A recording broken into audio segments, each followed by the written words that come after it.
오늘은 어떤 이야기를 다루게 되나요? 지금 제가 할 부분은 게임과 그리고 리얼돌이나 섹스 로봇에 나타나는 여성에 대한 성적 대상화의 문제를 하나씩 다루려고 하는데요. 사실 저는 웹툰을 되게 좋아하거든요. 드라마는 못 따라가겠어요. 힘들어서 못 따라가고 웹툰을 이렇게 많이 보면은 이렇게 밈이라고 해가지고 이게 굉장히 복제적으로 쓰는 언어들이 막 있는데 그 중에서 이제 젊은 작가들이니까 그 사람들이 게임을 많이 하는 작가들이 항상 이렇게 일상툰 같은 걸 그릴 때 보면 여자 캐릭터는 벗을수록 방어력이 올라간다는 얘기를 제가 굉장히 반복적으로 접했어요. 왜 벗을수록 방어력이 이상하잖아요. 그래서 제가 거기에 대해서 연구를 시작하게 됐어요. 그랬더니 남성 캐릭터와 여성 캐릭터가 다뤄지는 방향이 굉장히 많이 달라요. 자, 보세요. 레벨이 업 됐어요. 그럼 어떻게 할까요? 게임 안 해본 몰라. 잘못됐군요. 자, 여러분들이 RPG를 한다고 칩시다. RPG가 뭐냐면 롤플레잉 게임입니다. 그런데 롤플레잉 게임을 하면서 여러분이 남성 캐릭터를 선택했어요. 레벨이 올라가잖아요. 그러면은 살 수 있는 아이템이 늘어나요. 그럼 전투를 보통 한단 말이에요. RPG에서 전투를 잘하려면 갑옷이 좋아야 되고 무기가 멋있어야 되고 그렇잖아요. 무기가 좋아야 되고 그래서 모든 것을 막는 방패와 모든 것을 뚫을 수 있는 창 뭐 이런 거 하면서 갑옷도 계속적으로 그렇죠. 옛날에 배운 모습 뭐 이렇게 뭐 갑옷도 되게 뭐 계속 이제 뭐 신성도 뭐 갑옷 뭐 이런 여러 가지 것들이 있단 말이에요. 굉장히 남성 캐릭터는 그렇게 올라가요 레벨이. 그런데 여성 캐릭터는 자꾸 벗어? 자꾸 벗겨요.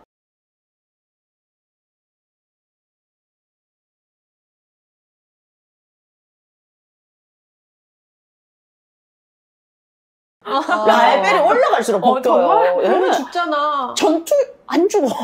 이게 전투력이 상승할수록 여자 캐릭터는 벗겨요. 거기서부터 제가 이상했어요. 그래서 게임을 계속 보기 시작했어요. 그랬더니 서든 어택이라고 하는 이제 청청청 사격형 게임이 있는데 거기서도 보면은 여성 캐릭터들이 죽잖아요. 누가 쏘면은 죽잖아요. 그런데 희한하게 죽어요.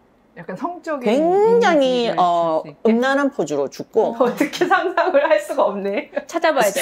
성생리를 연상시키는 포즈로 죽어요. 그리고 죽을 때 우리 보통 어떻게 죽어요? 해보세요. 자, 죽어. 팍! 아니, 소리를 내야죠. 으악! 하고 죽잖아요. 깨꼬닥도 좋아요. 약간 성관계 때 나는 소리를 그 소리를 내면서 그렇게 죽는다고? 네. 그렇게 내면서 죽어요. 그리고 여자 캐릭터가 죽을 때 어떠냐면 가슴이 이만한데 그 이만한 가슴을 이렇게 펼쳐놓고 근데 게임만 그렇지 않아. 드라마들도 보면 옛날에 굉장히 그런 것들이 많았잖아요. 그렇죠. 근데 중요한 거는 청소년들이 그 게임 안에서 살다시피 한다는데 문제가 있죠. 그 남성 청소년들이 그러면 여자 캐릭터를 죽이고 그걸 보기 위해서 그럴 수 있죠. 거죠. 예. 그리고 게다가 남성 캐릭터들은 굉장히 다양해요. 늙은 사람, 좀 약간 좀 건달 같은 사람, 아니면 진짜 영웅 같은 사람, 굉장히 다양한 캐릭터가 좀 등치가 있거나 마르거나 이렇게 나오는데 여자 캐릭터는 다 똑같이 생겼어요. 정형화되어 있구나. 예, 네가 엘프든 인간이든 뭐든 간에 심지어는 굉장히 나이 많은 마녀로 설정이 돼 있는데 마법으로 인해서 굉장히 젊고 아름다운 옷도 다 똑같아요. 많이 벗기고 그런 부분들을 보면서 제가 이게 우리를 둘러싼 문화가 굉장히 정말 문제가 있다. 특히 청소년 게임에서 이렇게 생각을 했는데 거기다 대놓고 섹스 로봇이 등장했던 거죠. 그래서 뭐 리얼돌하고 섹스 로봇도 원하는 대로 만들 수가 있다는데요. 이제 최근에 이제 뉴스에 록시가 나왔는데 록시는 키가 170에 몸무게가 54kg라는 굉장히 비현실적인 키 170에 54kg라는 여자 인간 형태로 그리고 가슴은 C컵이라고 합니다. 그러니까 우리가 일상에서 흔하게 볼 수 있는 여성의 형태는 아니라 이제 원하는 어떤 성적 판타지대로 만들어 놓은 몸인 것 같고 이제 인공 피부, 실리콘 소재의 그 부드러운 피부로 만졌을 때 인간의 피부와 비슷한 질감을 구현하고 있는데 게다가 이제 인공지능이 장착되어 있고 신체 안에는 랩탑 컴퓨터도 있어서 자기 주인에게 이메일을 보낼 수도 있대요. 랩탑을 이용해서. 그리고 피부 센서를 통해서 이제 자기를 소유한 사람이랑 다양한 형태의 쌍방향 접촉이 가능하고 간단한 대화, 뭐 간단한 대화 정도는 가능하다고 하고, 제가 이제 재미있게 본 거 중에는 뭐냐면 이 안에 인공지능의 프로그래밍을 세팅을 해서 성격을 5가지 모두 나의 오늘 기분에 따라, 제가 이거 웃겨서 웃는 건 아니에요. 너무 어이가 없어서 웃는 거예요, 여러분. 5가지 성격 중에 고를 수가 있다라고 해서 저는 물론 검색을 더 해봐서 그 5가지 성격을 찾아봤는데, 한번 우리 생각해볼까요? 그 남자들이 딱 원하는, 오늘은 너는 이 성격에 5가지 일단 뭐가 들어갈까요? 맞추시는 분에게는 제가 상품을 드리겠습니다. 5개 다 맞춰야 아니요. 상품. 불끈하는 거 보았어요. 앙탈형. 앙탈형. 또 하나씩. 순종형. 순종형. 애교형. 애교형. 그래서 자, 누구에게 제가 커피를 사드릴지 볼게요. 첫 번째는 조용한 성격. 오늘은 너 좀 조용히 있었으면 좋겠다. 2번째는 반대. 사교적인 성격. 오늘은 기분이 안 좋아 보이세요. 뭐 막 이렇게 말을 자기를 업시켜줬으면 좋겠나 봐요. 3번째는 부끄러움을 타는 성격으로 조정할 수 있어요. 어머, 왜 이러세요? 뭐 이제 이런 거가 들어가나 보죠. 그 다음에 4번째는 모성애가 강한 성격도 프로그래밍이 가능하대요. 오늘은 약간 모성애가 강하게, 그러면 저는 약간 옛날 사람이니까 잡록수와 연상군이 생각나지만 찾아보면 나와요. 모성애가 강한 캐릭터였어요. 그 다음에 마지막은 대담하게, 굉장히 자기가 주도해서 무언가를 하는 대담한 성격. 그러니까 그것까지 결국은 대상이 아니라 주인이 프로그래밍 할 수 있다는 게 참 너무 놀라운 일이다라고 생각해서, 그 다음에 이제 그렇게 성격을 프로그래밍을 해 놓은 다음에는 구강을 비롯한 3개의 기관을 통해서 이제 섹스를 나눌 수 있다라고 해서, 고객의 취향에 따라 피부색, 머리 색깔, 그다음에 성격, 뭐 이런 거를 다 이렇게 프로그래밍 할 수 있는 이 로봇이 가격이 어느 정도 할까요? 생각보다 비싸더라고요. 그래서 달러로 7,000에서 9,000달러라고 하면 우리 돈으로는 한 800만 원에서 1,000만 원, 한 거의 1,000만 원 정도의 돈이 들어가는 이제 로봇인 것 같습니다. 너무 무섭다. 그치. 그러니까 남성 취향에 따라서 만들어지는 여자 인간 형태의 인형이라니. 피부, 성격, 구강. 실리콘이라서 정말 진짜 같이 이렇게 만드는 거죠. 네, 덜덜덜 하네요. 근데 저도 윤리 쪽이니까 관심이 있기 때문에 많이 찾아보는 편인데, 점점 만들어가면서 이제 그게 그야말로 하나의 커다란 인간 형체, 170이면 그거 움직이기도 너무 힘들잖아요. 그러니까 성 놀이기구를 활용하고서 이제 청결하게 씻어야 되잖아요. 그러니까 이거를 다 데리고 가가지고 목욕탕 가서 씻기가 어렵다 보니까 이제 이거 얼마나 잘 만들어졌는지를 데모하는 어떤 그 광고 영상을 봤는데, 질 부분을 마치 이렇게 그 오줌통처럼 이렇게 뽑아가지고 씻을 수 있게 되어 있어요. 라고 이제 그 광고를 하는 걸 제가 봤는데, 정확히 그걸 보면서 제가 떠올렸던 거는 중세에 굉장히 금욕적이던 수도사들이 여성을 아주 대상화의 거의 끝판왕에서 했던 말들 중에 하나의 정액봉지라는 말이 있었거든요.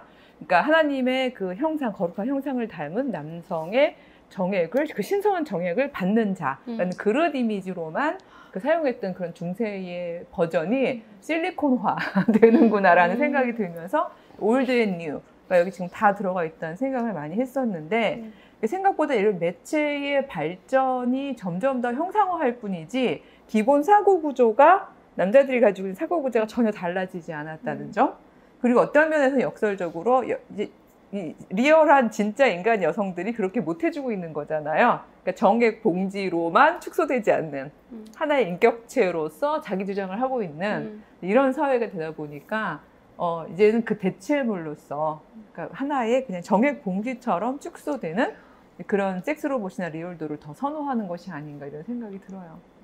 그러니까 지금 이제 여성계라든지 이런 리얼돌이라든지 이런 걸 반대하는 사람들은 지금 소영 언니가 말씀하신 대로 그 굉장히 밑에 있는 베이스가 되는 문화적 전제에 대해서 문제를 삼고 있지만, 수입사가 세관을 상대로 승소했을 때 내린 재판부의 판결은 그냥 성기구다 이렇게 되어 있잖아요. 그러면서 한다는 말이 뭐냐면은 남자 섹스 로봇도 있잖아, 남자 리얼돌도 있어요. 있는데 당연히 문화와 기술과 자본을 가지고 있는 자들은 남성이 훨씬 많기 때문에 여성형 섹스 로봇이 거의 절대 다수를 차지하고 있고 숫자도 많고 개발도 더 그럼요. 진도가 빠르더라고요. 성매매 업소에서는 이미 섹스 로봇을 사용한 아니면 리얼돌 이미 그런 성매매 업소들이 굉장히 많아지고 있는데요. 이거는 다음 시간에 할 얘기지만 그러니까 지금 계속 제가 말씀드리고 싶은 거는 그런 굉장히 거대한 문화적 전제의 문제이지 그것이 단순히 이게 성기군이 아니냐를 판단하는 것도 결국은 남성 중심적인 시각이잖아요. 그래서 그런 부분에 대해서 좀 더 우리가 많은 문제의식을 가져야 할 것 같습니다. 제가 이제 뉴스를 보니까 예측을 하면서 2070년에는 로봇과의 섹스가 지금보다 훨씬 보편화되어 있어서 사람들이 살아있는 인간과의 섹스보다는 그 섹스 로봇과의 섹스에 훨씬 더 익숙해져 있을 거라는 거를 보고 우리 왜 옛날에 뭐 2000 몇 년 되면 뭐 어떻게 한다더라가 2070년이 별로 안 멀어. 우리 살아있겠죠. 그쵸? 아니, 우리는 갔어. 살고 싶어? 2070년에 어쨌든 보편화된다는 걸 하고 이게 웃을 수 없는 게요, 여러분. 맞아. 우리가 맨날 여기서 옛날 얘기 하지만 뭐 미래의 사람들은 뭐 전화기로 뭐 테레비도 본다더라, 뭐 미래의 사람들은 물도 사 먹는다더라. 그 응팔 시리즈 보면 나오잖아요. 그럼 미쳤나 보다 뭐 이러고 웃는데 우리는 이미 그 세대를 살고 있잖아요. 옛날에 휴대전화 이따만 했잖아요. 이렇게 들고 다녔잖아요. 그런데 이제는 그것이 보편화된 것처럼 정말 2070년이 되면 그런 게 보편해지게 될까요? 참 걱정이 되네요.